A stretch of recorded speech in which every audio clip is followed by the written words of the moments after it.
न्यायपण यातला फरक काय आहे? देवाचं न्यायपण आणि माझं न्यायपण ह्यातला फरक. आपण एक दाखला वाचू, लग्नाच्या मेजवानीचा दाखला. प्रभूने आपल्याला दाखले दिले आहेत जेणेकरून आपण शिकावं. तर प्रभू आपल्याला आज काय शिकवत आहे पाहू. मत्ते 22:1-14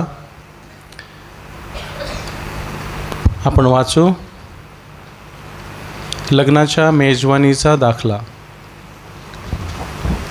मत्ते 22वा अध्याय पान नंबर 1174 1 ते 4 पहिले वाच. Hello mic check. 1 ते 4. तेव्हा येशू उत्तर देऊन पुन्हा दाखल्याने त्यांच्याशी बोलला. तो म्हणाला, आकाशाचे राज्य एका राजासारखा आहे. त्याने आपल्या मुलासाठी लग्नाची मेजवानी दिली आणि लग्नाच्या मेजवानीस बोलावलेल्यांना बोलावून आणायला त्याने आपल्या दासांना पाठवले, परंतु ते येईनात. पुन्हा त्याने दुसऱ्या दासांना पाठवले. त्याने म्हटले, बोलावलेल्यास सांगा, पहा मी आपले जेवण तयार केले आहे. माझे बैल व पुष्ट पशु मारले आहेत आणि सर्व काही तयार आहे. लग्नाच्या मेजवानीस या. इथे प्रभू एक दाखला देऊन सांगतो. वचन 2. आकाशाचे राज्य एका राजासारखे आहे. त्याने आपल्या मुलासाठी लग्नाची मेजवानी दिली आणि लग्नाच्या मेजवानीस बोलावलेल्यांना बोलावून आणायला त्याने आपल्या दासांना पाठवले. काय म्हटलंय? मुलाच्या लग्नाची मेजवानी दिली आणि लग्नाच्या मेजवानीस बोलावलेल्यांना बोलवायला. म्हणजे काय? दोनदा बोलावलं का? हो. ज्यांना देवानं निवडलेलं होतं त्यांना आमंत्रण पाठवलं. हे कोणते लोक? इस्रायल लोक, यहुदी लोक. ते देवाचे बोलावलेले होते. त्यांना बोलावणं पाठवलं की तुम्ही माझ्या पुत्राच्या लग्नाच्या मेजवानीस या. हालेलुया. मग बघा काय झालं. परंतु ते येईनात. प्रभूचा स्वीकार केला का त्यांनी? फार कमी यहुदी लोकांनी प्रभूचा स्वीकार केला. त्यांनी त्याला जीवे मारलं. हालेलुया. वचन 4 म्हणतं, पुन्हा त्याने दुसऱ्या दासांना पाठवले. त्याने म्हटले, बोलावलेल्या सांगा. पुन्हा यहुदी लोकांस बोलावलेल्या सांगा, मी आपले जेवण तयार केले आहे. माझे बैल व पुष्ट पशु मारले आहेत आणि सर्व काही तयार आहे. लग्नाच्या मेजवानीस या. काही करायची गरज नव्हती, फक्त यायचं होतं आणि त्या मेजवानीत सहभागी व्हायचं होतं. हालेलुया. कोणाची मेजवानी होती? कोकऱ्याच्या लग्नाची, तारणाची. कसली ही मेजवानी? कोणती होती? तारणाची. परंतु 5वं वचन 5 ते 10 आपण वाचू. परंतु हे काही मनावर न घेता कोणी आपल्या शेताला, कोणी आपल्या व्यापाऱ्याला असे ते निघून गेले आणि बाकीच्यांनी त्याच्या दासांना धरून गांजले व जीवे मारले. तेव्हा राजा रागावला आणि आपले सैन्य पाठवून त्याने त्या घातक्यांचा नाश केला व त्यांचे नगर जाळून टाकले. मग तो आपल्या दासांना म्हणाला, लग्न तयार आहे खरे, परंतु जे बोलावलेले ते योग्य नव्हते. म्हणून तुम्ही चौहाट्यावर जाऊन जितके तुम्हा सापडतील तितक्यांना लग्नाच्या मेजवानीस बोलवा. मग त्या दासांना बाहेर रस्त्यावर जाऊन बरे वाईट असे जितके त्यांना सापडले त्या सर्वांस एकवट केले आणि लग्नाची जागा पाहुण्यांनी भरून गेली. हालेलुया. वचन 5. परंतु हे काही मनावर न घेता कोणी आपल्या शेताला, कोणी आपल्या व्यापाराला असे ते निघून गेले. त्यांनी लग्नाला न येण्यासाठी कारणं दाखवली. तारणामध्ये न येण्यासाठी, स्वर्गाच्या राज्यात न जाण्यासाठी कारणं दाखवली की मी बिझी आहे, माझी वेळ आली नाही, पुढे बघू. हालेलुया. असंच होतं ना, बघू ना नंतर, चाललंय बरं चाललंय, नंतर येऊ. मग काही कामास गेले, कोणी व्यापाराला निघून गेले. आणि बघा 6वं वचन म्हणतं, आणि बाकीच्यांनी त्याच्या दासांना धरून गांजले व जीवे मारले. हालेलुया. भविष्यवाद्यांचा छळ कोणी केला? इस्रायलला नाहीच. येशूला कोणी मारलं? इस्रायलला नाहीच. त्यांना जीवे मारलं, कारण त्यांना तारण जे देवाकडून होतं ते नको हवं होतं. जे फुकटवारी देव त्यांना देत होता ते त्यांना नकोसं होतं. त्यांना आपले मार्ग सोडायचे नव्हते, त्यांना आपली पापं सोडायची नव्हती. त्यांना तर जे ते अंधारात होते तो अंधार त्यांना आवडत होता. कारण प्रभूकडे येण्यासाठी आपल्याला काय सोडावं लागतं? आपले जुनं जीवन, आपली पापं. आणि प्रभूकडे काय येत नाही लोक? निमित्त काय सांगतात? निमित्त भले काही असो, परंतु पाप सोडायचं नसतं हे मूळ कारण आहे. दारू सोडायची नसते, व्यभिचार सोडायचा नसतो, भांडण सोडायचं नसतं, राग सोडायचा नसतं, बरीच कारणं आहेत. पाप सोडायचं नसतं म्हणून ते प्रभूकडे येत नाहीत. त्यांनी प्रकाशापेक्षा अंधाराची आवड जास्त धरली. त्यांना अंधार प्रिय होता. त्यांनी कारणं दिली आणि त्यांनी त्याच्या दासांना जीवे मारले. मग काय झालं? तेव्हा राजा रागावला आणि आपली सैन्य पाठवून त्याने त्या घातक्यांचा नाश केला व त्यांचे नगर जाळून टाकले. प्रभू येशू ख्रिस्ताच्या मरणानंतर 60-70 वर्षांनी यरुशलेम नगरावरती एका दुसऱ्या राजानं हल्ला केला आणि ते मंदिर आणि ते नगर जाळून टाकलं. 70 सालामध्ये, इसवी नंतर 70 सालामध्ये यरुशलेम नगर जाळून टाकण्यात आलं आणि ते मंदिर तोडण्यात आलं. ते आजपर्यंत बांधलेलं नाही आहे. हालेलुया. येशू ज्या मंदिरात जात होता तो म्हणत होता ना, हे मंदिर तुम्ही तोडा, मी 3 दिवसात उभं करीन. तो आपल्या शरीराविषयी म्हणाला, पण ते मंदिर धोंड्यावर धोंडा राहणार नाही असं तो म्हणालेला. हे 70 सालात पूर्ण झालं. ते मग शहर जाळून टाकण्यात आलं. हालेलुया. वचन 8, मग तो आपल्या दासांना म्हणाला, लग्न तयार आहे खरे, परंतु जे बोलावलेले ते योग्य नव्हते. त्यांना हे प्रिय नव्हतं. त्यांना माझं तारण प्रिय नव्हतं. त्यांना माझं पुत्र प्रिय नव्हता. त्यांना माझं न्यायपण प्रिय नव्हतं. त्यांना पवित्रीकरण प्रिय नव्हतं. त्यांना पवित्र व्हायचं नव्हतं. म्हणून त्यांनी मला नाकारलं. हालेलुया. मग काय केलं राजानं?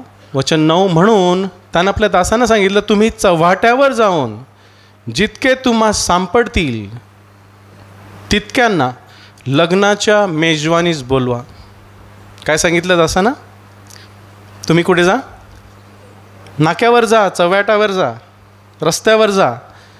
आता या चव्हाट्यावरले लोक कोणते? आपण. हालेलुया. चव्हाट्यावर फिरतात त्यांना काय किंमत असते का हो? नाही. आपण रस्त्यावरचे. ते बोलावलेले होते, परंतु आपण चव्हाट्यावरले होते.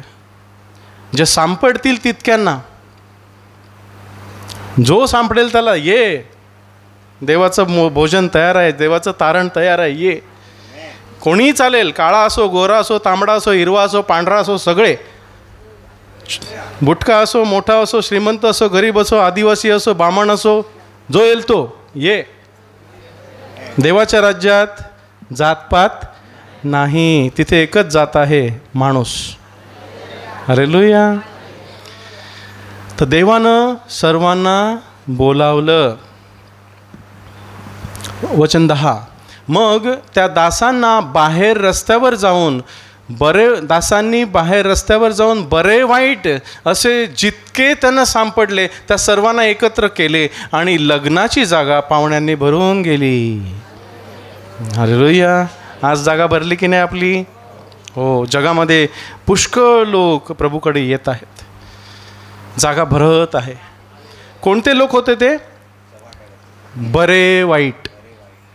कसे होते? बरे पण होते, वाईट पण होते. सगळेच बरे नाही आले ना, वाईट पण आले.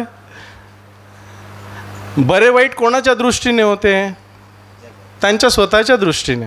देवाच्या दृष्टीने ते त्याचे लोक होते, कारण तो त्यांना बदलणार होता. हालेलुया. म्हणजे देवाच्या राज्यात जाण्यासाठी मी बरा असो की मी वाईट असो, मला येशूची गरज आहे.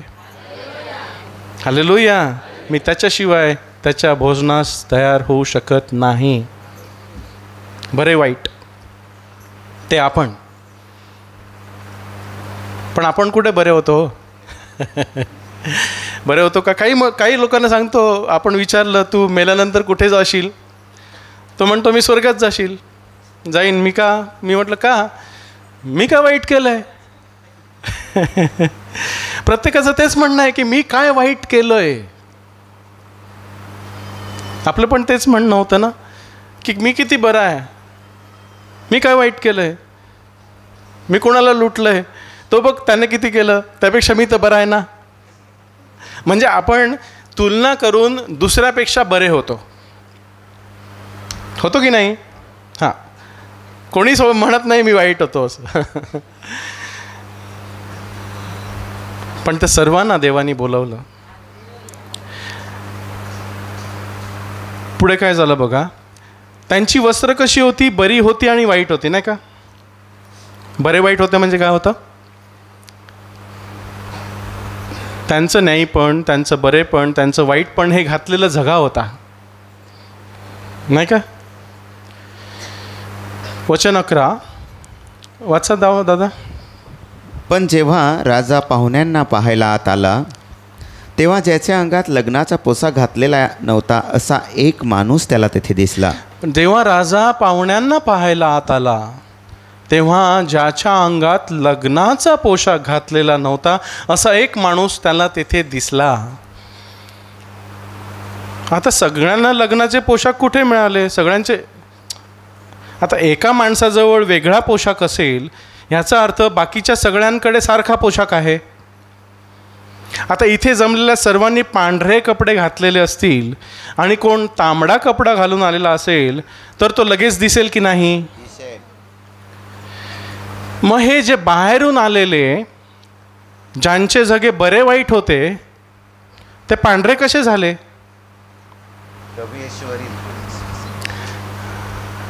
कसे झाले? हां, त्यांना प्रभू येशू ख्रिस्तानं नवीन जगा दिला. त्यांचे जुने जगे काढले, दाराजवळच काढले. दारापाशी एक देवदूत उभा होता, सुवार्ता सांगण्यासाठी उभा होता. त्यानं काय केलं? बघ, येशू ख्रिस्ताला घे, तुझी जुनी वस्त्र इथे काढून ठेव, हे नवीन वस्त्र घे आणि मध्ये जा. त्यामुळे सर्वांचे जगे पांढरे होते. हालेलुया. परंतु एक असा मनुष्य होता, तो म्हणाला नाही, मला ह्याची तू देतो त्याची गरज नाही, माझा जगा ह्यापेक्षा बरा आहे. काय म्हणाला तो? माझा जगा प्रभू येशूच्या जगापेक्षा चांगला आहे. आणि तो मध्ये घुसला, म्हणून राजाला तो दिसला. तो लपून मध्ये घुसला म्हणून राजाला तो दिसला. त्याचा झगा बदललेला नव्हता. याचा अर्थ काय? की कोकराच्या लग्नात जायचं असेल, तारण प्राप्ती करून घ्यायची असेल तर माझा झगा बाजूला काढून ठेवावा लागेल. भले तो बरा असो किंवा भले तो वाईट असो, तू तो बाजूला काढून ठेव. प्रभू येशूच्या नावात बाप्तिस्मा घे, आपली पापे धुवून टाक. ख्रिस्ताला पांघरलेला तू असा आत ये, तू तारलेला असशील. हालेलुया. तू तुझं स्वतःचं न्यायपण घेऊन कोकराच्या लग्नाला जाऊ शकणार नाही. हालेलुया. तिथे गेल्यावर आपण सांगू शकणार नाही, मी एवढा बरा होतो, मी एवढं हे केलं, मी एवढ्या आज्ञा पाळल्या, मी एवढं हे केलं म्हणून तू मला घे. नाही, तिथे एकच अट आहे, तू माझ्या पुत्राचा झगा घेतलास का? होय मध्ये ये, नाही तर पुन्हा दशा काय होईल बघा. बघा पुढे काय म्हणालं, 12वं वचन. आणि तो त्याला म्हणाला, गड्या. काय म्हणाला? गड्या. लग्नाचा पोशाख तुझ्याजवळ नसून तू येथे आत कसा शिरलास?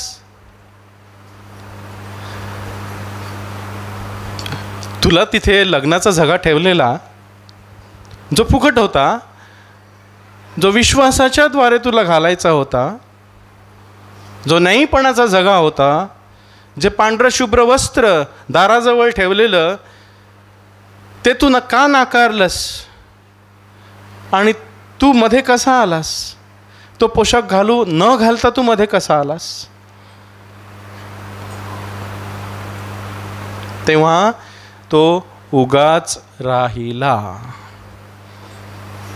त्याच्याजवळ बोलण्यासाठी काहीच नव्हतं. हालेलुया. याचा अर्थ काय? देवाच्या राज्यात जाण्यासाठी आपली चांगली कर्मे किंवा आपलं स्वतःचं न्यायपण, मी किती बरा आहे, हे कामाचं ठरणार नाही.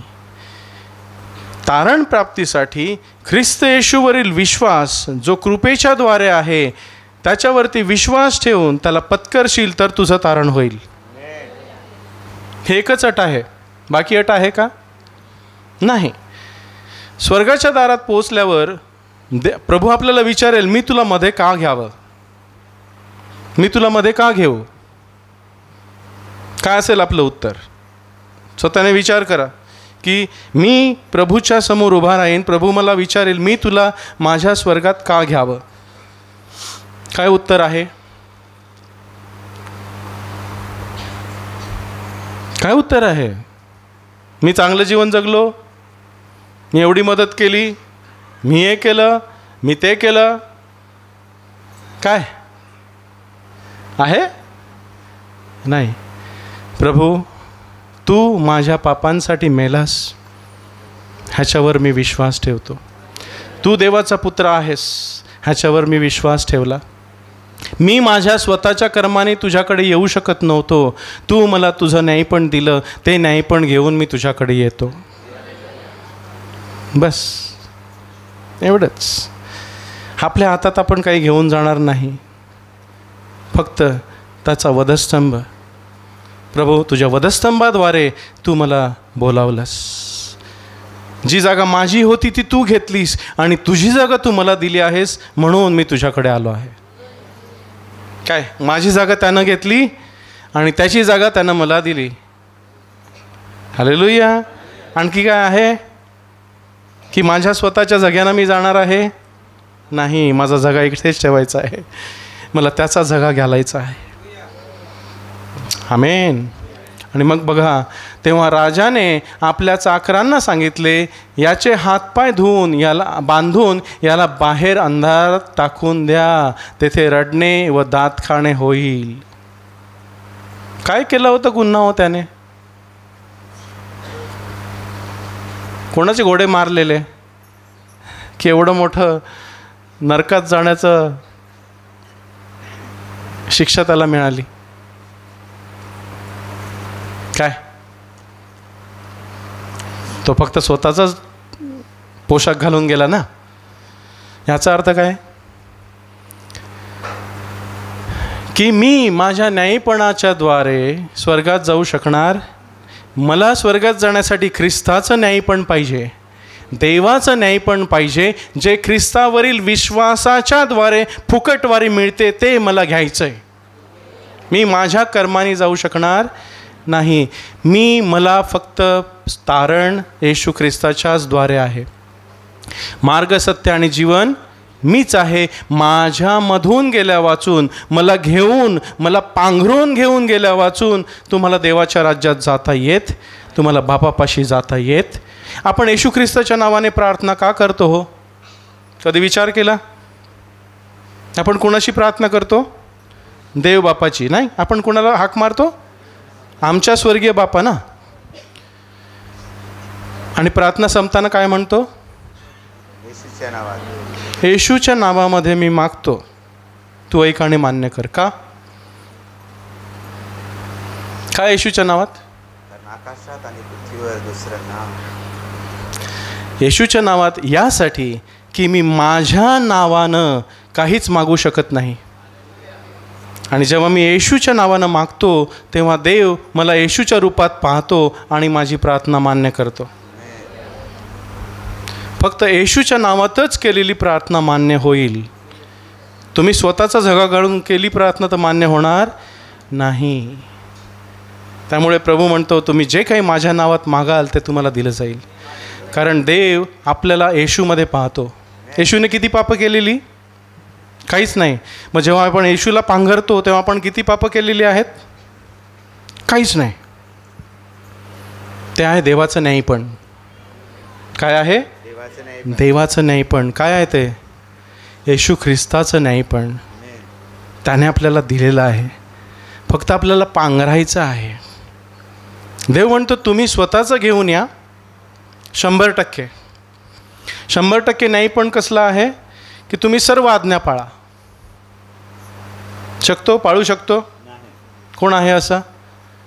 नाही. हो, नियमशास्त्राद्वारे आपण न्यायी ठरू शकतो, पण सर्व आज्ञा पाळल्या पाहिजेत काटेकोरपणे. एकही आज्ञा चुकली नाही पाहिजे. एका आज्ञेविषयी चुकतो तो सर्व आज्ञेविषयी चुकतो. बरोबर? किंवा दुसरं एक ऑप्शन आहे प्रभू आपल्याला दिलेलं आहे, तू माझ्या पुत्राला घे आणि ये.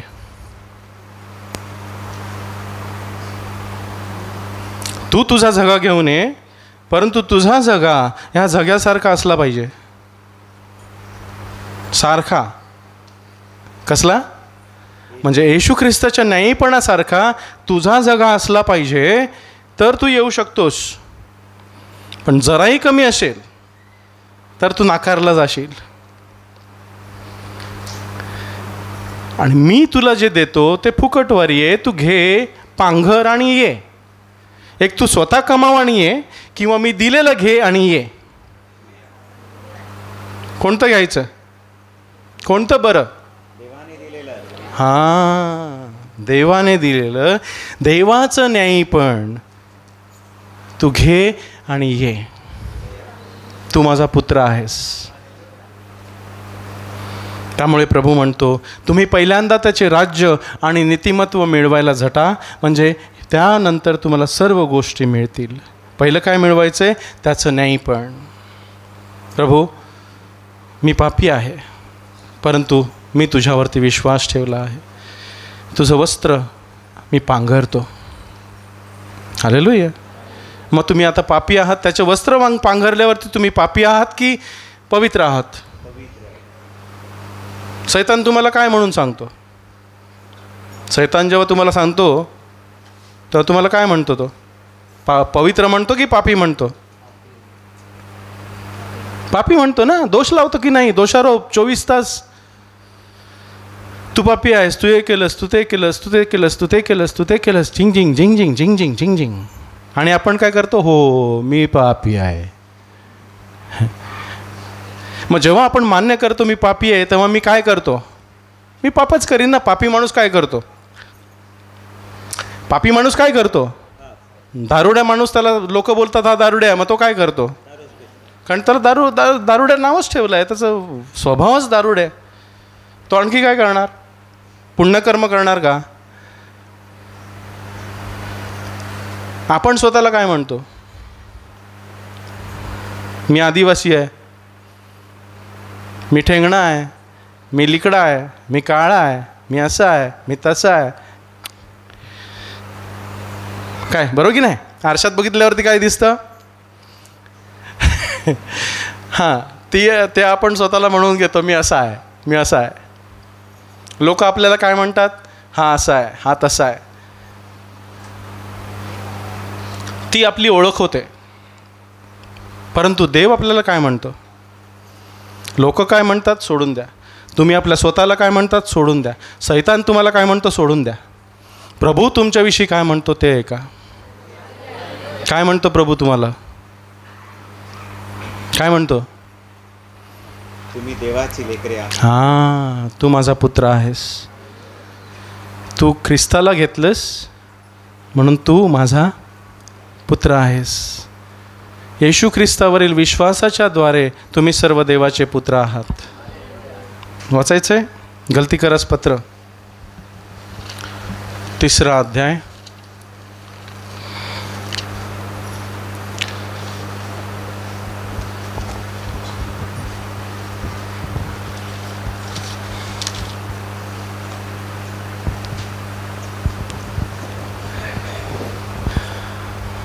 26 आणि 27 आणि 28 आपण वाचू. पान नंबर 1409, गलती 3:26. 24 पासून वाचू, आपण थोडा अभ्यास करू. तर मग आपण विश्वासाकडून नाही ठरवले जावे म्हणून नियमशास्त्र आपणास ख्रिस्ताकडे पोहोचवण्यास बालकांचा शिक्षक असे झाले. परंतु आता विश्वास आला आहे म्हणून आपण यापुढे बालकांच्या शिक्षकांच्या स्वाधीन नाही, तर ख्रिस्त येशूवरच्या विश्वासाकडून तुम्ही सर्व देवाचे मुलगे आहात. हालेलुया. काय लिहिलंय बघा, वाचा. आहा की होणार आहा? झालेले आहेत. अप्लिकेशन दिलेलं का? मला तुझा मुलगा बोला म्हणून. तुमच्या कुटुंबामध्ये लेकरू जेव्हा जन्मतं ते काय ॲप्लिकेशन देऊन जन्मतं? हां, काय तुमचा मुलगा किंवा मुलगी तुमची मुलगीच कशी होते किंवा तुमचा मुलगाच का होतो? काय करावं लागतं त्या मुलाला तुमचा मुलगा होण्यासाठी? हां, फक्त जन्म घेतो. काय आहे कंडिशन? माझ्या पोटी जो जन्म घेईल तो माझा मुलगा. आणखी काय करावं लागतं?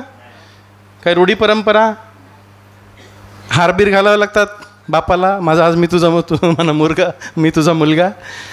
आईला बकरा द्यावा लागतो, आहे मी आजपासून तुझा मुलगा. काय करावं लागतं? फक्त जन्म घ्यावा लागतो. बरोबर? मग आपण देवाचे मुलगे आहो की नाही? कशामुळे?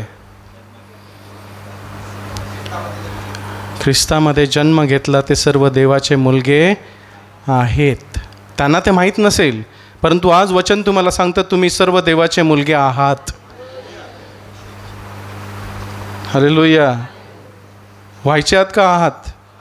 हां, मग देवाचे मुलगे कसे वागतील? देवासारखे.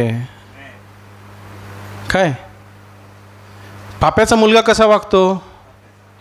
पाप्यासारखा. देवाचा मुलगा कसा वागेल? मग समजा मी माझी स्वतःची खात्री करून घेतली की मला देवानं जन्म दिलेला आहे, मी देवाच्या कुटुंबात जन्मलेला आहे, मी देवाचा मनुष्य आहे, देव माझा बाप आहे आणि मी त्याचा मुलगा आहे, तर मी कसा वागेन?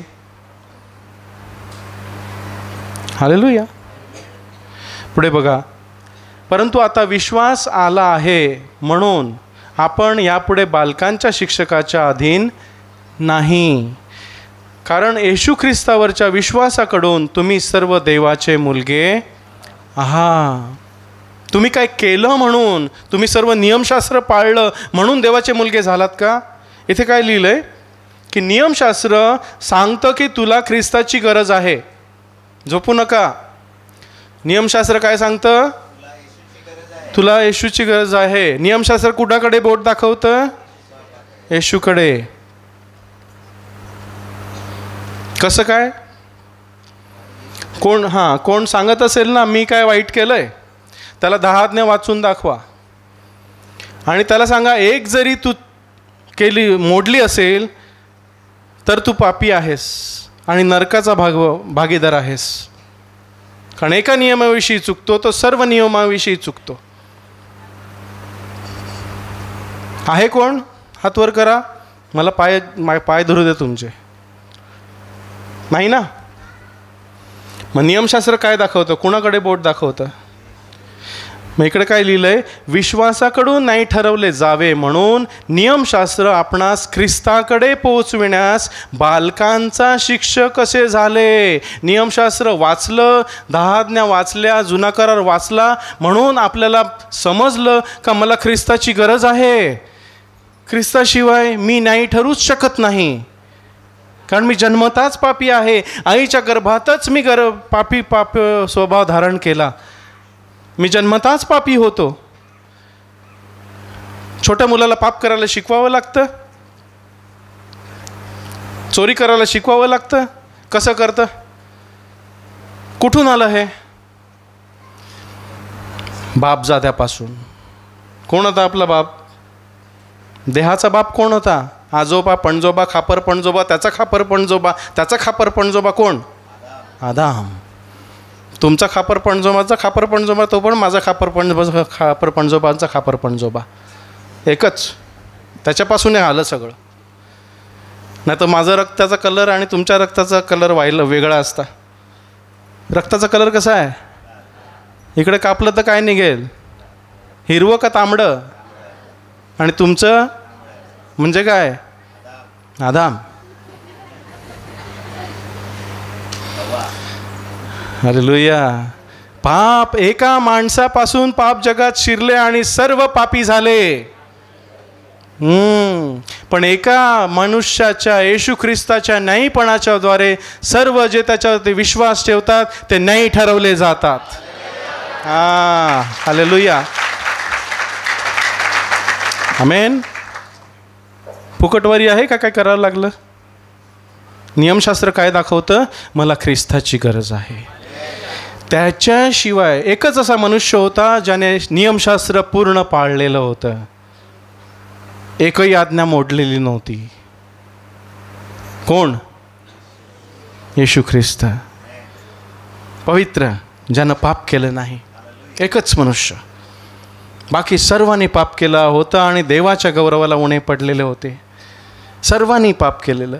आदमापासून मोशेपर्यंत, मोशेपासून सर्व येशू येईपर्यंत सर्वांनी पाप केलं. आजपर्यंत सर्वांनी पाप केलं. परंतु असा एक मनुष्य जो देवापासून जन्मला, देवाचा पुत्र, त्यानं एकही पाप केलं नाही. हालेलुया. मग पाप न करण्यासाठी काय करावं लागेल? ज्यानं कधी पाप केलंच नाही त्यालाच घ्या ना. हालेलुया. ज्यानं कधी पाप केलं नाही, ज्याच्या मुखात कपट आढळलं नाही त्यालाच घ्या. कारण त्याच्याशिवाय आपण न्यायी ठरू शकणारच नाही. आपल्या जग्यानं आपण देवाच्या राज्यात जाऊ शकणार नाही.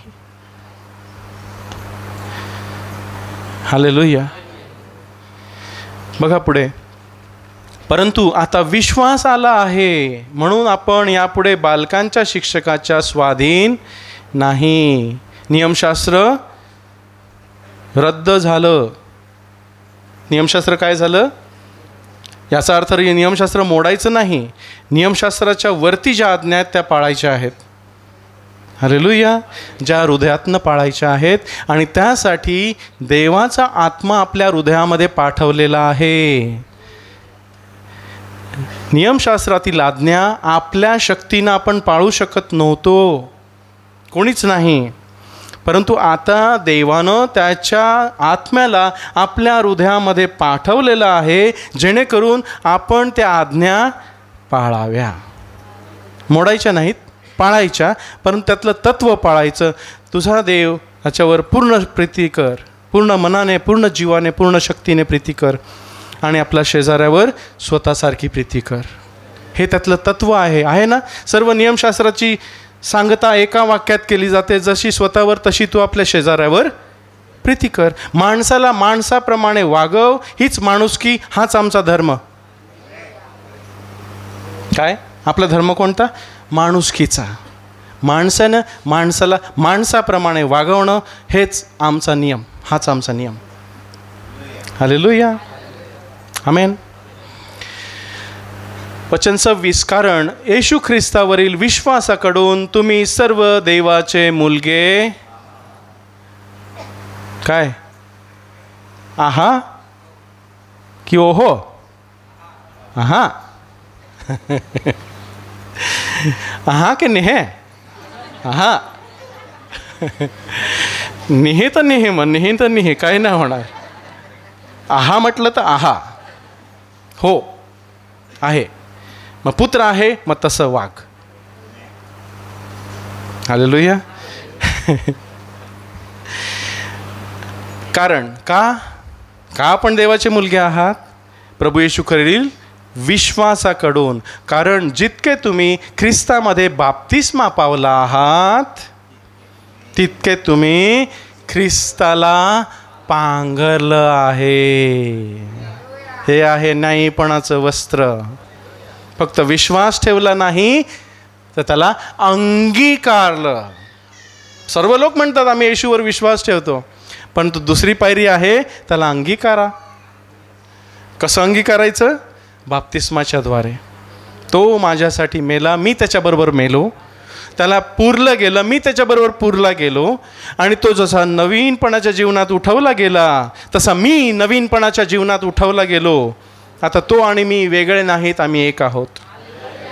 जसा तो पुत्र आहे तसा मीही देवाचा पुत्र आहे. मी त्याच्याद्वारे, त्याच्यावरील विश्वासाच्याद्वारे देवाचा पुत्र ठरलेलो आहे. काही कमी नाही, काही जास्त नाही. आणि त्याचं जे आहे ते माझं आहे आणि माझं ते आहे ते त्याचं आहे. हालेलुया. हे आहे देवाचं न्यायपण जे ख्रिस्त येशूवरील विश्वासाच्या द्वारे मिळतं. वचन 28, त्या तुम्हात कोणी यहुदी नाही किंवा हेलेनी नाही, कोणी दास नाही किंवा स्वतंत्र नाही, कोणी पुरुष नाही किंवा स्त्री नाही, कारण तुम्ही सर्व ख्रिस्त येशूमध्ये एक आहात. सर्वांना सारखीच वस्त्र दिलेली आहेत. माझं वस्त्र जास्त पांढरं, तुमचं वस्त्र जास्त कमी पांढरं असं काहीच नाही आहे. आहे का तसं?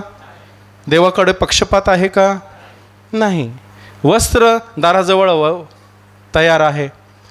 जो घेतो, जो पांघरतो, जो मध्ये येतो त्याचं तारण होतं. हालेलुया. परंतु वस्त्राला डाग लागू नये म्हणून सांभाळायचं आपलं कर्तव्य आहे. वस्त्र पांघरायचं आहे, कपाटात ठेवून द्यायचं नाही.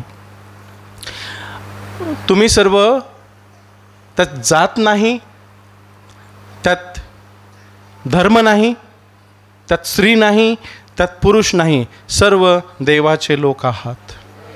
सर्व देवाचे पुत्र, देवाच्या कन्या आहात.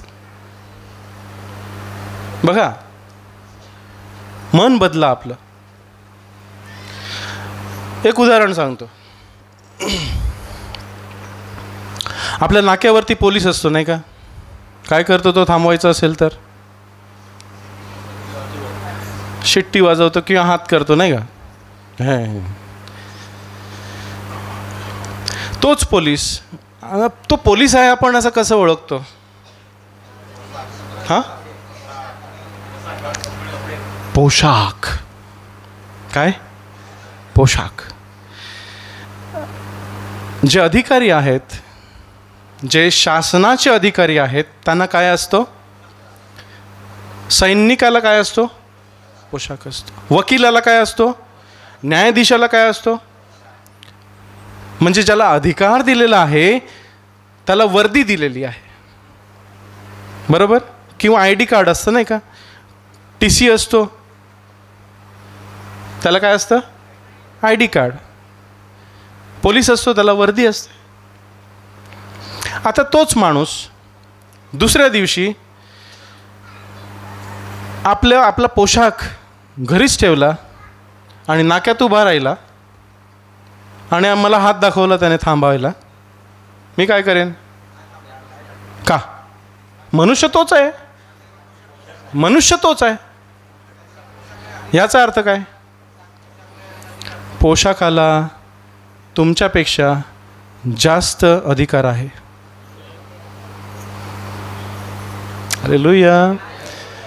मग मला अधिकार आहे की ख्रिस्त येशूच्या न्यायपणाला जास्त अधिकार आहे? हां, लक्षात ठेवा, मी काहीच नाही. मी गाढव आहे.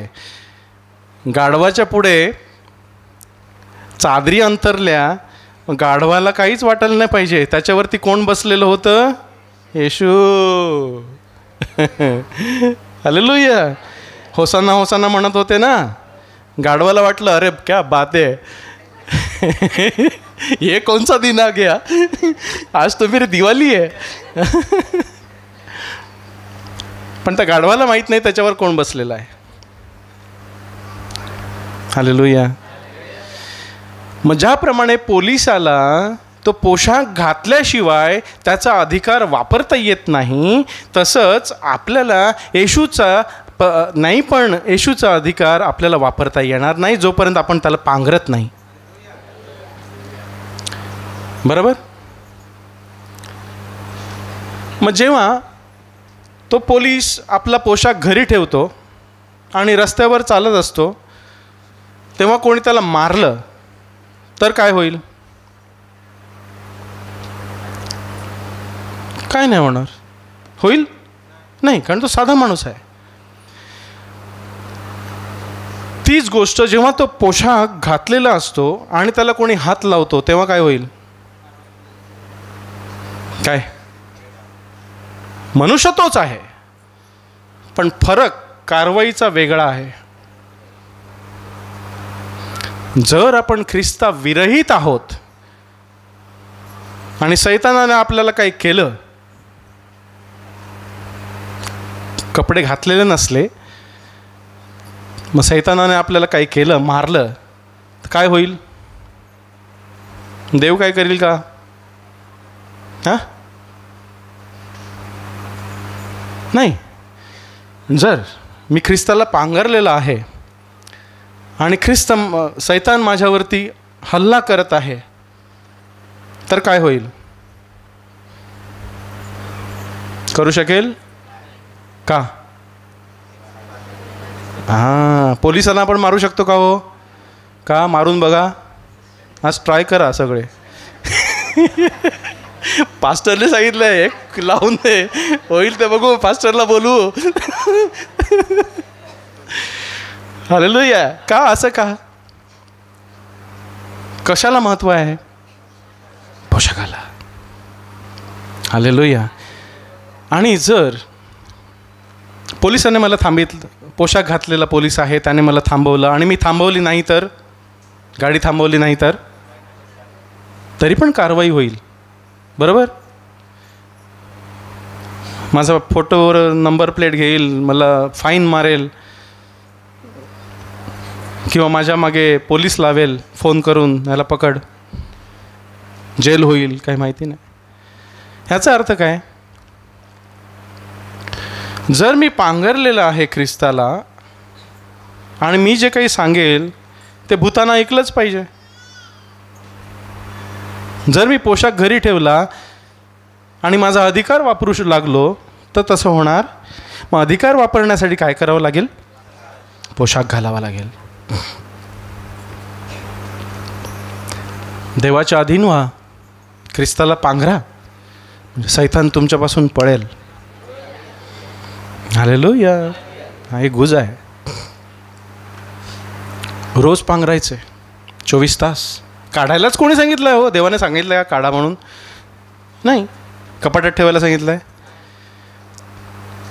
एकच करायला सांगितले, सांभाळा, डाग लावू देऊ नका, घाला, पाहिजे तेव्हा घाला. काढायला नाही सांगितलं. हालेलुया. ख्रिस्त येशूवरील विश्वासाकडून तुम्ही सर्व देवाचे मुलगे आहात. 1 योहान 3 अध्याय.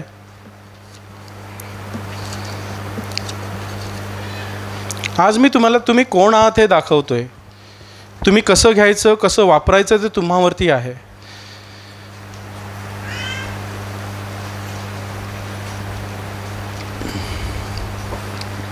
पहिला योहान 3 अध्याय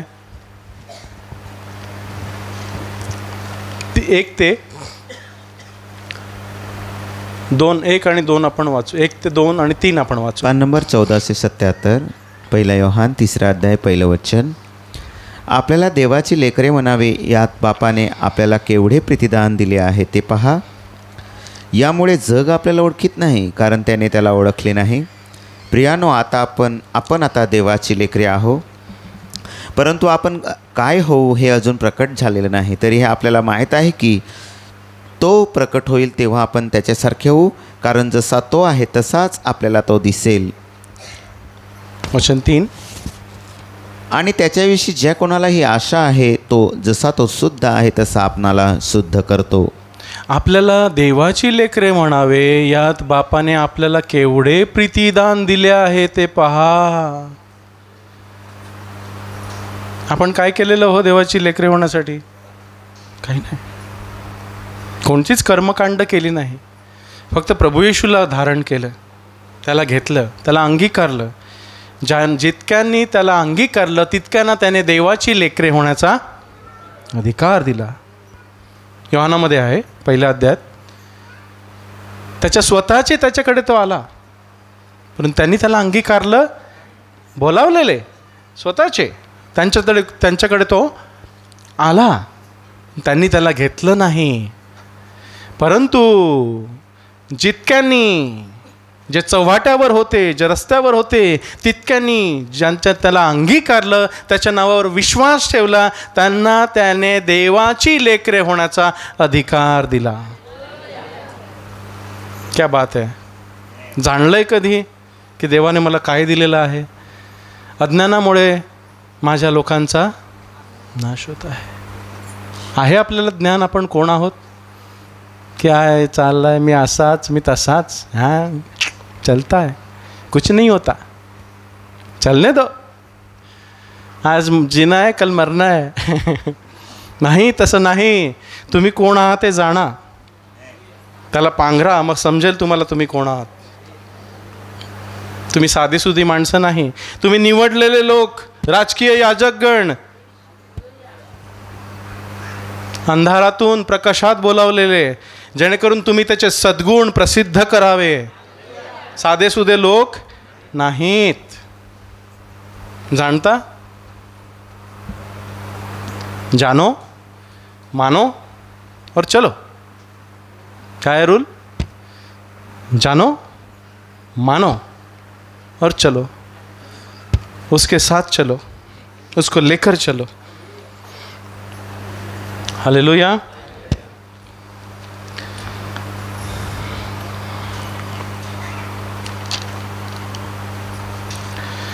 रोमकरास पत्र 3 अध्याय 21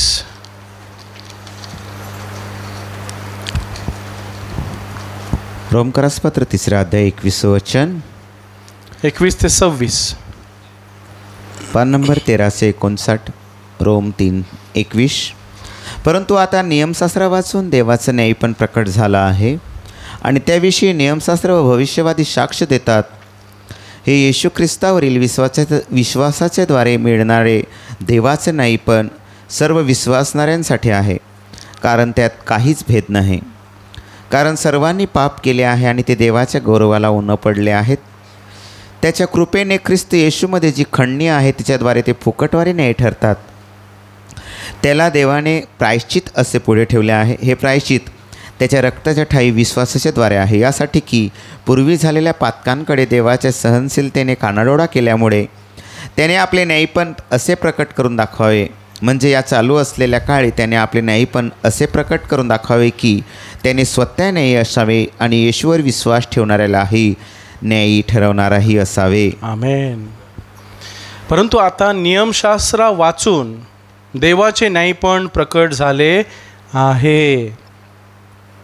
म्हणजे देवाचे न्यायपण मिळवण्यासाठी मला नियमशास्त्राची गरज नाही, ते फुकटवारी आहे. त्याविषयी नियमशास्त्र व भविष्यवादी साक्ष देतात. ते कुणाकडे बोट दाखवतात? येशूकडे. येशू म्हणतो ना, तुम्ही जीवन मिळवण्यासाठी शास्त्रलेख शोधून पाहता, तुम्हाला वाटतं त्याच्यामध्ये जीवन आहे, परंतु जीवन मिळवण्यासाठी तुम्ही माझ्याकडे येत नाहीत. मीच सार्वकालिक जीवन आहे. जो माझ्यावर विश्वास ठेवतो तो मेला तरी जगेल, कारण त्यानं मला पांघरलेला आहे. मी पुन्हा मरणार नाही. हा देह मरेल, परंतु मधला माणूस जिवंत राहील. आमेन. परंतु आता नियमशास्त्र वाचून देवाचे न्यायपण प्रकट झाले आहे आणि त्याविषयी नियमशास्त्र व भविष्यवादी साक्ष देतात. हे येशू ख्रिस्तावरील विश्वासाच्या द्वारे मिळणारे देवाचे न्यायपण सर्व विश्वासणाऱ्यांसाठी आहे, कारण त्यात काहीच भेद नाही. सर्वांना सारखंच वस्त्र दिलेलं आहे. देवाचं न्यायपण, ह्याच्यात काही भेद नाही. मला जास्त पांढरं, तुम्हाला जास्त कमी पांढरं दिलं आहे का? नाही, नाही, सर्वांना सारखं दिलेलं आहे. ह्यात काही भेद नाही. जो विश्वास ठेवील तो तारला जाईल. जो प्रभूच्या नावाने हाक मारलील तो तारला जाईल. हालेलुया. कारण सर्वांनी पाप केले आहे. असा एकही मनुष्य नाही, एक पण नाही ज्यानं पाप केलं नाही. कारण पापातच आपण जन्मलो, पापी स्वभाव घेऊन जन्मलो, त्या स्वभावामुळे आपण पाप केलं. पाप केलं म्हणून आपण पापी झालो नाही, तर पापी होतो म्हणून पाप केलं. काय? पाप केली म्हणून आपण पापी झालो असं नाही, तर पापी पूर्वीपासूनच होतो म्हणून आपण पाप करत गेलो. मग आता आपण देवाच्या न्यायीपणाद्वारे नाही ठरवलेलो आहो. मग आता काय करायचं? नाही पण चांगलं वागणं. काय, बरोबर की नाही? सर्वांनी पाप केले आहे आणि ते देवाच्या गौरवाला उणे पडले आहेत. त्याच्या कृपेने, देवाच्या कृपेने ख्रिस्त येशूमध्ये जी खंडणी आहे तिच्याद्वारे ते फुकटवारी नाही ठरतात.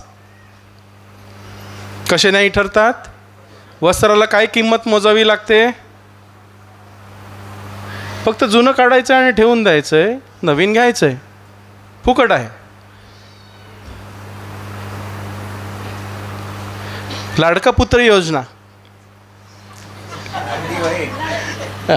हे लाडका पुत्र योजना आहे.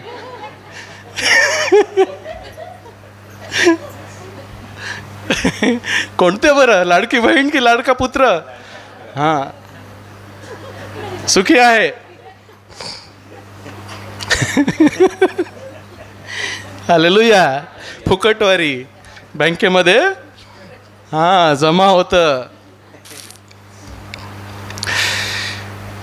वचन 25, त्याला म्हणजे येशू ख्रिस्ताला देवाने प्रायश्चित्त असे पुढे करून ठेवले आहे.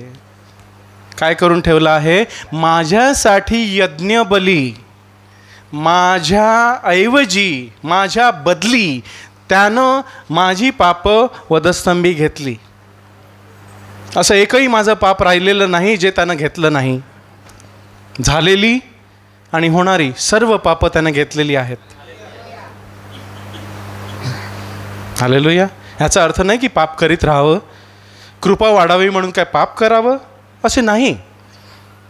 तर मी कोण आहे हे मी जाणावं आणि पाप करू नये. हालेलुया. हे प्रायश्चित्त त्याच्या रक्ताच्या ठायी विश्वासाच्या द्वारे आहे. यासाठी कशाच्या द्वारे आहे? त्याच्या रक्ताच्या ठायी विश्वास, की प्रभू येशूनं त्याचं पवित्र मोलवान रक्त सांडून मला खंडून आणि विकत घेतलेलं आहे. यासाठी की पूर्वी झालेल्या पातकांकडे देवाच्या सहनशीलतेने कानाडोळा केल्यामुळे त्याने आपले नाहीपण असे प्रकट करून दाखवावे. म्हणजे या चालू असलेल्या काळी त्याने आपले नाहीपण, कोणाचे नाहीपण?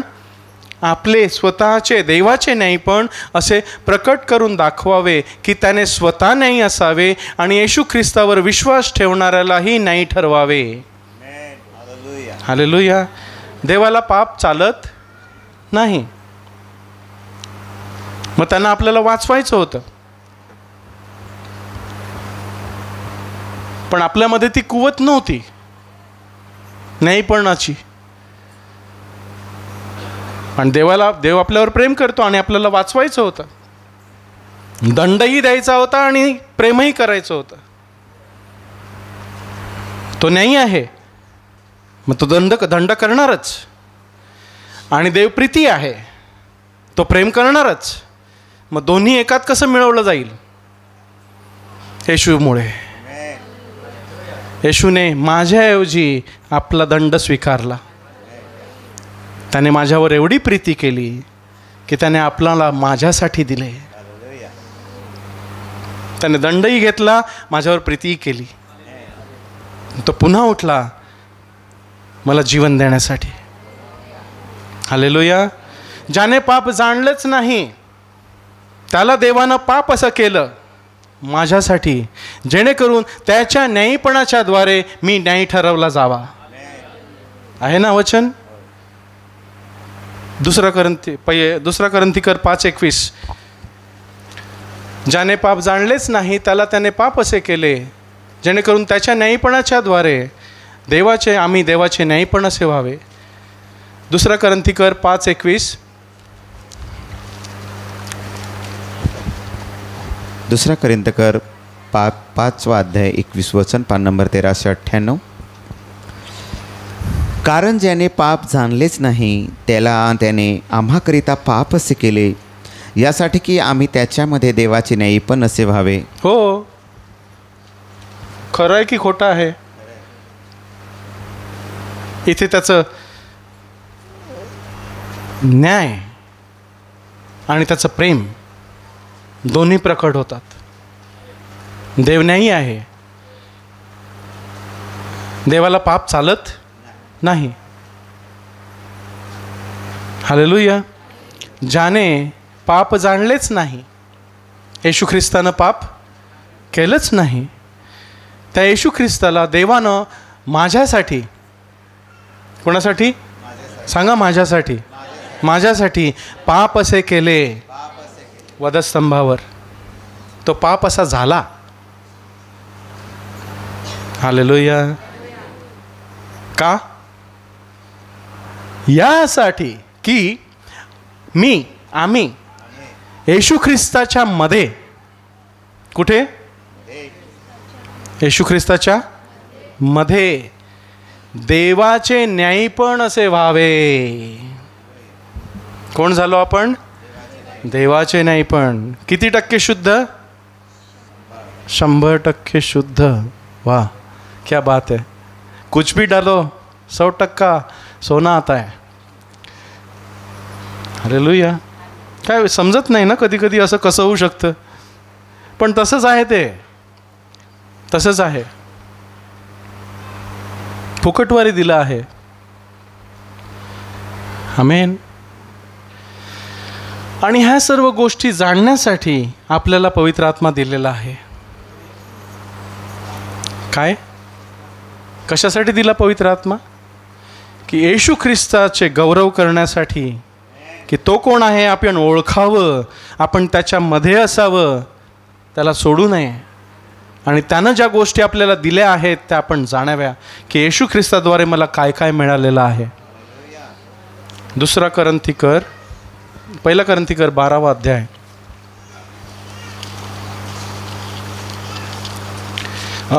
पहिला करंथीकर 2 अध्याय 12वा वचन.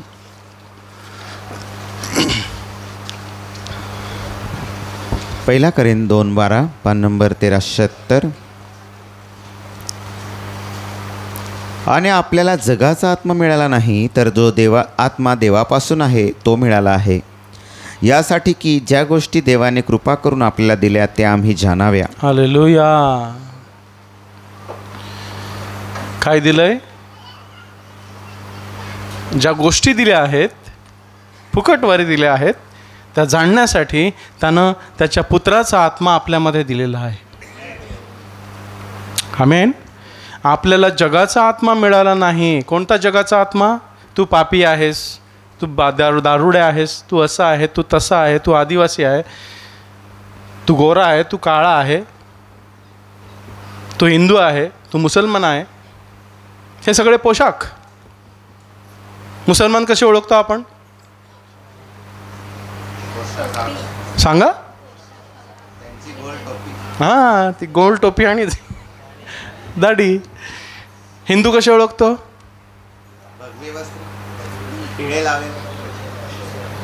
आणि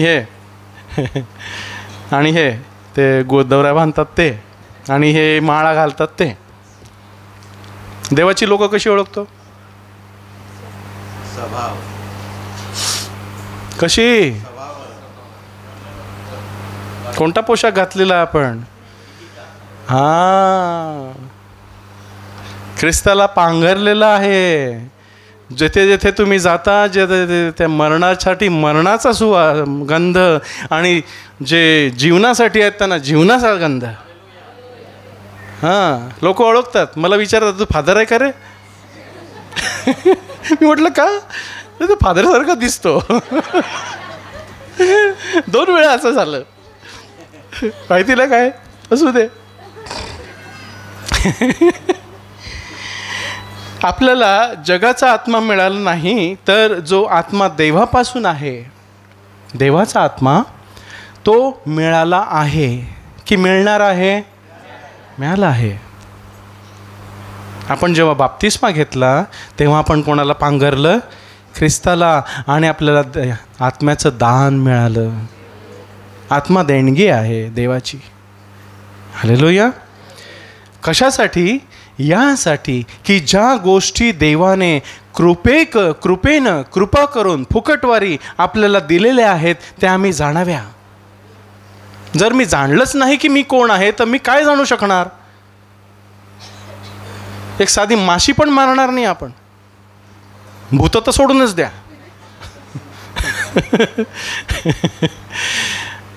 कुत्रं पण नाही घाबरणार आपल्याला. सैतान कुठे? पण तो पोशाख घातला का मग बघा कसं वाटतं. वाव, क्या बात आहे. अंधार सगळा निघून जातो. आनंद, शांती, सहनशीलता, नम्रता, चांगलेपणा, विश्वासूपणा, इंद्रिय दमन, न्यायपण, सगळं चांगल्या गोष्टी आपल्यातून दिसून येतात. कोणी कितीही बोलो, प्रभू मी तुला पांघरलेला आहे. तो मला नाही बोलतो, तुला बोलतो, तू बघून घे. काय बरोबर की नाही? सूड उगवू नका, आशीर्वाद द्या, शाप देऊ नका. जो तुला शाप देईल तो शापित होईल, जो तुला आशीर्वाद देईल तो आशीर्वादित होईल. तुला काही करायची गरज पडणार नाही. आपण अब्रामाचे वंशज आहोत. अब्रामाला देवानं आशीर्वादित केलं. त्याला तो म्हणाला तुला जो शाप देईल तो शापित होईल, तुला जो आशीर्वादित देईल तो आशीर्वादित होईल. आपण कोणाचे वंशज आहोत? अब्रामाचे. ख्रिस्त येशूवरील विश्वासाच्या द्वारे आपण अब्रामाचे वंशज आहोत. हालेलुया. मग पवित्र आत्मा आपल्याला कशासाठी दिला? की आपण ख्रिस्तानं माझ्यासाठी एवढ्या गोष्टी ज्या दिलेल्या आहेत त्या मी जाणाव्या. जेव्हा आपण जन्मतो तेव्हा आपण बालक असतो. पण बालक राहतं का? नाही. ते शिकतं की माझ्या बापाचं काय आहे. अरे इकडं एवढं सोनं आहे, इकडे एवढी शेती आहे, एवढी कंपनी आहेत, एवढंही आहे, एवढं आहे. अरे बापरे, क्या आहे. शोधलं आपण की माझ्या बापानं मला काय दिलेलं आहे? खूप आहे. शोधा.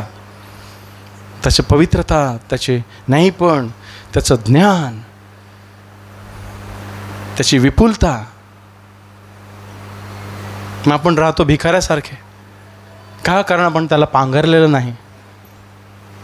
पहिल्यांदा तुम्ही त्याचे न्यायपण, त्याचे राज्य मिळवायला त्याला पांघरायला झटा. की प्रभू काही नसलं चालेल, मला तुला पांघरायचं आहे. तूने मुझे आगे पीछे घेर रखा है. हां, ही मला जाणीव असू दे. तू मला सोडत नाहीस, तू मला टाकत नाहीस. हालेलुया.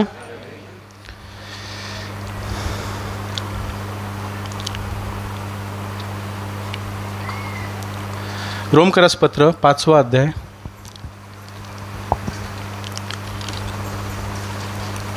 हां, ते नको. टायटस तिताला पत्र 3रा अध्याय.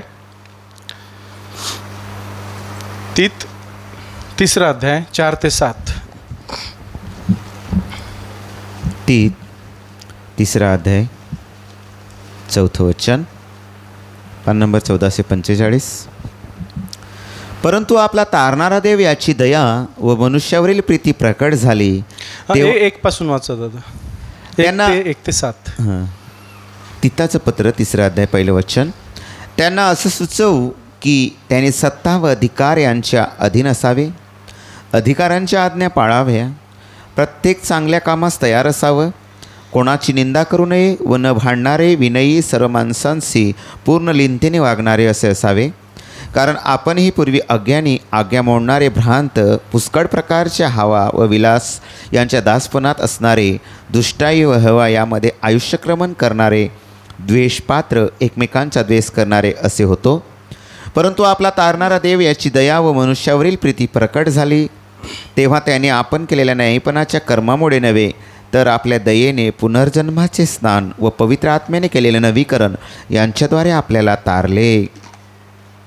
त्याने तो आत्मा आपला तारणारा येशू ख्रिस्त याच्याकडून आपल्यावर भरपूर ओतला आहे, यासाठी की आपण त्याच्या कृपेने न्यायी ठरून आपल्या आशेप्रमाणे सर्व कालच्या जीवनाचे वतनदार व्हावे. हालेलुया.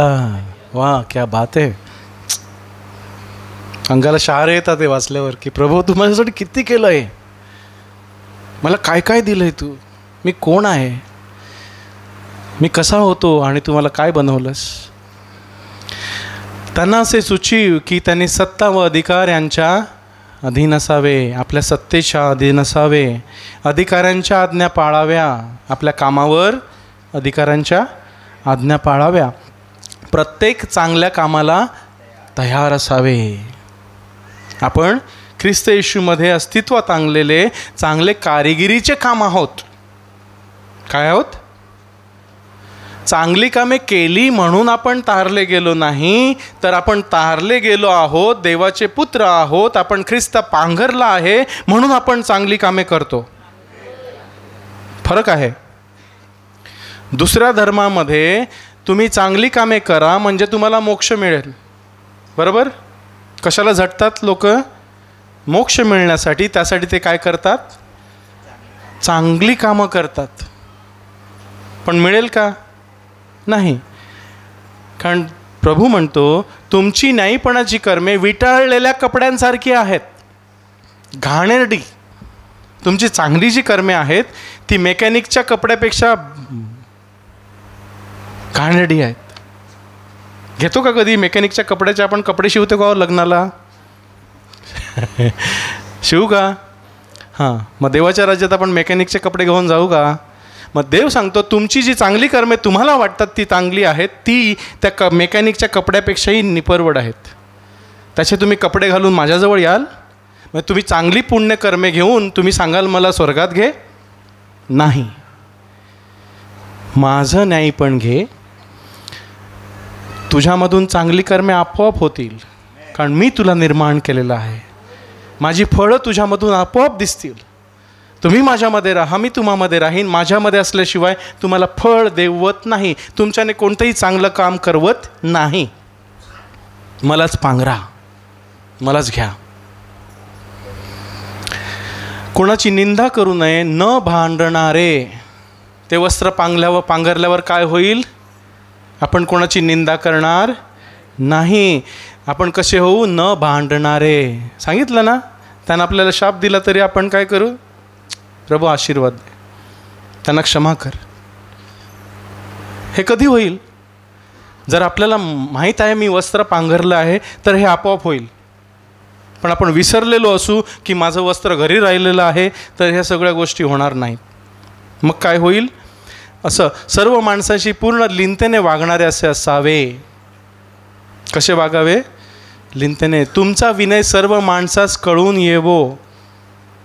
तुमचं वागणं असं असू दे की त्यांना तुमच्यामध्ये ख्रिस्त दिसू दे. आणि जर तसं नाही तर आपण पूर्वीच्या गोष्टी करू. जर आपण वस्त्र पांघरलं नाही तर काय करू? ज्या पूर्वी आपण गोष्टी करत होतो त्या पुन्हा करू. कारण आपणही पूर्वी अज्ञानी होतो. कसे होतो? आता कसे आहोत? ज्ञानी. काय समजलं आपल्याला आज? आपण कोण आहोत? देवाचे पुत्र, देवाची लेकरं. मी ख्रिस्त पांघरला आहे. मी जेथे जातो तेथे मी त्याला पांघरून जातो. मी नागवा जात नाही. ख्रिस्ताविना आपण नावगे आहोत ना. प्रकटीकरणामध्ये प्रभू काय म्हणतो? तू नागवा आहेस. मी दिलेलं वस्त्र घे. तुझं नागवं पण दिसू नये म्हणून मी दिलेलं वस्त्र घे. आज्ञा मोडणारे. कसे होतो? आज्ञा मोडणारे. मग आता हे वस्त्र पांघरल्यावर आपण आज्ञा मोडू की पाळू? आज्ञा काय होती? तू खून करू नको. येशू सांगतो मी तुम्हाला अधिक आणखी आज्ञा देतो, तू रागवू नकोस. कोणती कठीण आहे? खून करू नको की रागवू नको? मग जेव्हा आपण वस्त्र पांघवतो तेव्हा आपण रागवत नाही. रागवलं नाही तर खून पण नाही होणार. खून पहिला मध्ये करावा लागतो. काय? खून कुठे करावा लागतो? हाताने नंतर करतो, पण आधी इकडे केलेला असतो. राग. प्रभू सांगतो तू व्यभिचार करू नको, आज्ञा आहे. पण मी तुम्हाला सांगतो, कोणी एका परस्त्रीकडे किंवा परपुरुषाकडे कामदृष्टीने पाहतो, त्याने व्यभिचार केलाच आहे. कोणती सोपी, कोणती कठीण? देहानं व्यभिचार करणं कठीण की मध्ये व्यभिचार करणं कठीण आहे? मध्ये व्यभिचार करणं. हालेलुया. मग प्रभू सांगतो तुम्हाला पांघर, मग तू मध्येही नाही करणार. हालेलुया. हे गुज आहे, गुज आहे. हालेलुया. कारण आपणही पूर्वी अज्ञानी, आज्ञा मोडणारे, भ्रांत, पुष्कळ प्रकारच्या हवा, लोभ होता ना सगळा, हे पाहिजे ते पाहिजे, विलास, दारूबाजी, नाचगाणी, बँजो, फटाके. हां, क्या बात है. त्याने 1 लाखाचे वाजवले, मी 2 लाख वाजवणार, होऊन जाऊ दे खर्च. याच्या दासपणात असणारे, पापी स्वभावाच्या दासपणात होतो, सैतानाच्या दास्यात होतो, दुष्टाई, आपल्यामधून काहीच चांगलं बाहेर येत नव्हतं. हेवा, दुसऱ्याचं भलं झालं की जळायचं ना.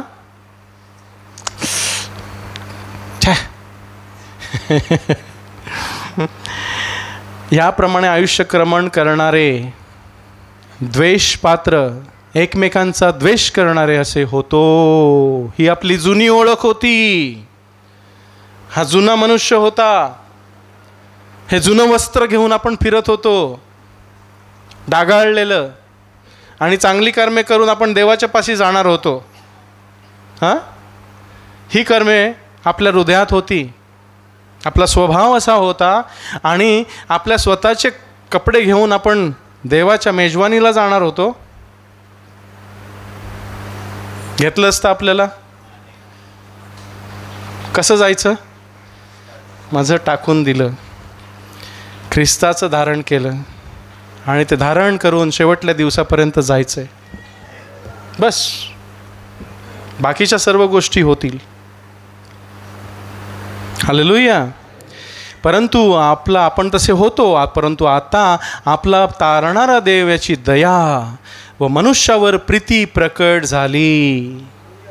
देवाने जगावर एवढी प्रीती केली की त्याने आपला एकुलता एक पुत्र दिला, जेणेकरून जो त्याच्यावर विश्वास ठेवतो त्याचा नाश होऊ नये, तर त्याला सार्वकालिक जीवन प्राप्त व्हावं. जो त्याला घेतो, जो त्याला पांघरतो, त्याला सार्वकालिक जीवन मिळालंच आहे. हालेलुया.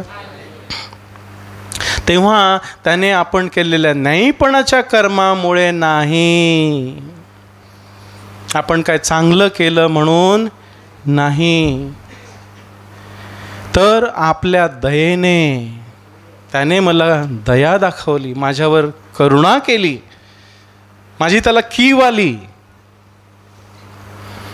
आणि पुनर्जन्माचे स्नान म्हणजे बाप्तिस्मा, त्याने मला ख्रिस्ताशी एक केलं. बाप्तिस्मा काय आहे? ख्रिस्ताशी एक होणं. त्याचं ते माझं आणि माझं ते त्याचं. माझी पापं त्याने घेतली, त्याने त्याचं नाही पण मला दिलं. माझे शाप त्याने घेतले, त्याचं आशीर्वाद त्याने मला दिले. माझं पाप त्याने घेतलं, त्याचं नाही पण त्यानं मला दिलं. माझे आजार त्याने घेतले, त्याचं आरोग्य त्यानं मला दिलं. माझी गरिबी त्यानं घेतली, त्याची भरपुरी त्यानं मला दिली. माझी असुरक्षितता त्याने घेतली आणि त्याची सुरक्षितता मला त्यानं दिली. माझा नरक त्यानं घेतला आणि त्याचा स्वर्ग त्यानं मला दिला. बाप रे, क्या बात है. हे आपण जाणावं. हालेलुया. तर आपल्या दयेने पुनर्जन्माचे स्थान व पवित्र आत्म्याने केलेले नवीकरण यांच्याद्वारे आपल्याला तारले आहे. त्याने आपला पवित्र आत्मा आपल्याला दिला, जेणेकरून आपण पवित्र व्हावं, दिवसेंदिवस मधून पवित्र व्हावं. त्याने तो आपला आत्मा तारणारा येशू ख्रिस्त याच्याकडून आपल्यावर भरपूर ओतला की ओतणार आहे? ओतला. ओतला आहे. मग आता ओतला आहे तर आत्मा ओतल्यावरती तो आपण काय करायला पाहिजे? आपण वाट बघतो ना आत्मा यायची. मग आत्मा समजा आहे आपल्यामध्ये तर आपण काय केलं पाहिजे? आत्मा आहे असेच वागा ना. आपल्याला वाटतं माझ्याजवळ 1,00,000 रुपये आले की मी हे करीन, नाही का? मग असेच करा ना की तुमच्या बँकेत 1,00,000 रुपये आहेत, तसेच वागा की माझ्याजवळ 1,00,000 आहेत. ओतलेला आहे. काळ बघा, काळ बघा, ओतला आहे. यासाठी, कशासाठी? की आपण त्याच्या कृपेने न्यायी ठरून, त्याच्या कृपेने न्यायी. न्यायी म्हणजे काय हो? न्यायी आणि न्यायी पण म्हणजे काय? न्यायी म्हणजे देवाच्या समोर दोषविरहित उभं राहणं. Not guilty. काय? देवाच्या समोर पापविरहित, दोषविरहित, सुरकुतविरहित, डागविरहित उभं राहणं धैर्यानं, की मी काहीच केलं नाही. कसं होऊ शकेल? ख्रिस्ताला पांघरायचं. हालेलुया.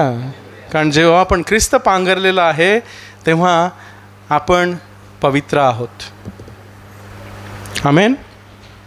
तर त्याच्या कृपेने नाही ठरून आपल्या आशेप्रमाणे सर्वकालच्या जीवनाचे वतनदार व्हावे. ज्यानं पांघरला आहे, जो पांघरून चालतो, त्याला आशा आहे. त्याची आशा लाजवली जाणार नाही. आपण त्याला पाहूच पाहू. इफिसकरास पत्र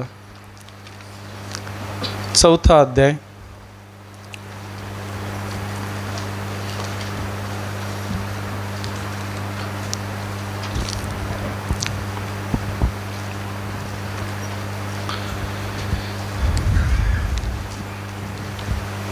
17 ते 24 मी वाचतो, वेळ नाही आहे. इफिसकरास पत्र 4 अध्याय 17 ते 24. ख्रिस्ती मनुष्याचे मन व आचरण नवीन व्हावे, यास्तव मी हे म्हणतो व प्रभूमध्ये साक्ष देतो की ज्याप्रमाणे राष्ट्रांचे लोकही आपल्या मनाच्या व्यर्थतेत चालतात त्याप्रमाणे तुम्ही यापुढे चालू नये. राष्ट्राचे लोक कसे चालतात? की मी कोणीतरी आहे, मी कोणीतरी नाही, मी असा आहे, मी तसा आहे, मी मुसलमान आहे, मी हिंदू आहे, मी असा आहे, मी आमदार आहे, मी खासदार आहे, मी वकील आहे. ते कोणत्या तरी ओळखीने चालतात की नाही? हालेलुया. आता तुम्ही तसे चालू नये. त्यांची बुद्धी अंधकारमय झाली असता त्यांच्या अंतःकरणाच्या कठीणपणामुळे, त्यांच्यात जे अज्ञान आहे त्यामुळे ते देवाच्या जीवनापासून दूर झालेले आहेत. हालेलुया. आपण देवाच्या जीवनापासून दूर झालेलो आहोत की देवाचं जीवन आपल्या जवळ आहे? ज्यानं ख्रिस्त पांघरलेला आहे त्याला जीवन आहे. ज्याला पुत्र लाभला आहे त्याला जीवन आहे. ज्याला पुत्र नाही त्याला जीवन नाही. हालेलुया. ते बधिरलेले असून त्यांनी लोभाने सर्व अशुद्धता करण्यासाठी आपणास कामातुरपणाच्या स्वाधीन केले आहे. त्यांना माहीतच नाही ते कोण आहेत. जे करायचं ते करू, मला कोण विचारणार, असं ते करतात, नाही का? परंतु काय लिहिलंय? तुम्ही म्हणजे ज्यांनी ख्रिस्ताला पांघरलेलं आहे, ते ज्यांनी ख्रिस्ताशी करार केले आहेत, ते देवाचे लोक. कोण? देवाचे लोक. तुम्ही अशा रीतीने ख्रिस्त शिकला नाहीत. अशा रीतीने तुम्ही ख्रिस्ताकडून शिकला नाहीत. तुम्ही तर ख्रिस्ताचे सांगणे ऐकले आहे आणि येशूच्या ठाई जे खरेपण आहे तेच त्याच्याकडून तुम्ही शिकवलेले आहात. पवित्र आत्मा तुम्हाला सर्व गोष्टी शिकवतो. कसं वागायचं, कसं बोलायचं, कसं राहायचं शिकवतो की नाही? हो, तुम्ही त्याच्याकडून स्वतः शिकवलेले आहात. कारण असे लिहिले आहे, माझी सर्व मुले यहोवाकडून शिकवलेली होतील. आणि जो अभिषेक तुमच्यामध्ये राहतो तो तुम्हाला सर्व गोष्टी शिकवतो. हालेलुया. वचन 22, ते असे की तुम्ही तुमच्या पूर्वीच्या वर्तणुकींविषयी व फसवणाऱ्या विषय वासनांनी नासत चाललेला जो जुना मनुष्य त्याला तुम्ही दूर करावे. हे जे जुन्या मनुष्याचं वस्त्र आहे, जे घाणेरडं आहे, ते काढावं, रोज टाकून द्यावं, घ्यायचंच नाही, उचलायचंच नाही. आपल्या मनाच्या वृत्तीने नवे व्हावे. आपल्या स्वतःला सांगायचं की मी कोण आहे, देव मला काय म्हणतोय, लोक मला काय म्हणतात, कचऱ्याच्या डब्यात काही लेणं देणं नाही. तिथे मला तो काय म्हणतो हे ऐकायचं आहे. आणि तो काय म्हणतो हे वचनातून आपल्याला कळतं की मी कोण आहे. सैतान काय म्हणतो, कचऱ्याच्या डब्यात काही लेणं देणं नाही आहे. प्रभू, तू माझ्यासाठी काय लिहिलेलं आहेस, मी तुझा मुलगा आहे. हालेलुया. त्या मनाच्या वृत्तीत नवे व्हावे. आणि जो नवा मनुष्य, ते वस्त्र कसं आहे, नवीन वस्त्र, जे ख्रिस्ताचं स्वतःचं वस्त्र, देवानुसार, म्हणजे देवासारखं. हालेलुया, क्या बात आहे. जे ख्रिस्ताचं वस्त्र आहे तेच आपल्याला दिलेलं आहे, कमी नाही जास्त नाही. देवानुसार न्यायीपण, कसं, न्यायीपणाचं वस्त्र आणि खरी पवित्रता, त्या पवित्रतेचं वस्त्र यामध्ये अस्तित्वात आणला आहे. तो तुम्ही अंगी ल्यावा, त्याला तुम्ही धारण करावं, त्याला तुम्ही पांघरावं. 24 तास काढायचं नाही. आणि बघा जीवन कसं सुधारतं, ते सगळं काही व्यवस्थितपणे होतं. प्रभू, तू माझ्याबरोबर आहेस, तू मला घेरलेलं आहेस, तू मला तुझ्या नैवपणाचं वस्त्र पांघरवलेलं आहेस. माझी कितीही पापं लाखेसारखी तांबडी असली तरी तू पांढरी हिमासारखी शुद्ध केलेली आहेस. कारण तुझ्या रक्तामध्ये एवढी ताकद आहे की जगाची पापं तू शुद्ध करू शकतोस. माझीच काय, सर्व जगाची पापे दूर करणारा देवाचा कोकरा जो माझ्यासाठी वधलेला होता. हालेलुया. करूया, सांगूया प्रभूला, मला धू, मला स्वच्छ कर, तुझ्या न्यायीपणाचं वस्त्र मला घाल. आज मी ते